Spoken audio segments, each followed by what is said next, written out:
च गल आई सोचदा हुंदा सा पता ना साड़ियां सोचां जिहड़ियां ने ओह तुहाडे वाली रहिंदियां ने तुहाडियां भावें साडे वाल होण भावें ना होण ते ओह सी कि असीं ते उस जमाने दी रूह साडे च सरायत कर गई है ना कि जिस जमाने दे हाफिज़ साहब होरी ते ओह कि जट चलिया कचहरी बल्ले बाई बल्ले जट चलिया कचहरी बल्ले बाई बल्ले ते ओहदी रंगली मुथैरी बल्ले बाई बल्ले मैं क्या वे जदू जट गया कचहरी गया एवें एक चली जी सोच मेरे जहन च आई मैं क्या जदू भी जट गया कचहरी गया कदे किसी ने कोई गाना बनाया होवे कदे किसी ने कोई गरीब ते लिखिया होवे वह जट किसी सवेरे उठ के नाश्ता माश्ता करके कोई टाई शाई ला के किसी फैक्ट्री वड़ गया होवे या किसी दफ्तर चलिया होवे हाँ इसी गल खुश ने ना जट चलिया कचहरी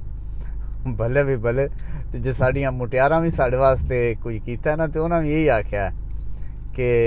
टांगा आ गया कचहरियों खाली तो ढोल नू कैद बोल के टांगा आ गया कचहरियों खाली ते ढोल नू कैद बोल गई ते चिट्टी घोड़ी वे वकीला तेरी ते जे पहली पेशी यार छुट जाए चलियाओ गौर करो ये कचहरियां ते वकीलों दे चक्रां च उलझा के ना आप साईं जहाजां दे उटे लैंदे फिरदे हाफिज़ साहब आंदे ने तू एवें चलियां गल्लां करना है ना कोई तेन सुनदा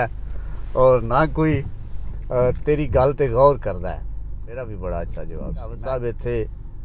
जगमट्टा कट्ठा थोड़े करना है अगर मेरी आवाज़ और मेरा पैगाम जड़ा किसी एक बंदे तोड़ी भी पहुँच जाए तो मैं समझांदा कि मैं अपना जट होने का हक अदा कर दिता ते ये गल्लां बातां ने जनाब तुसी बड़े कर्मां वाले अल्लाह ताला खुश रखे तुहानूं सारिआं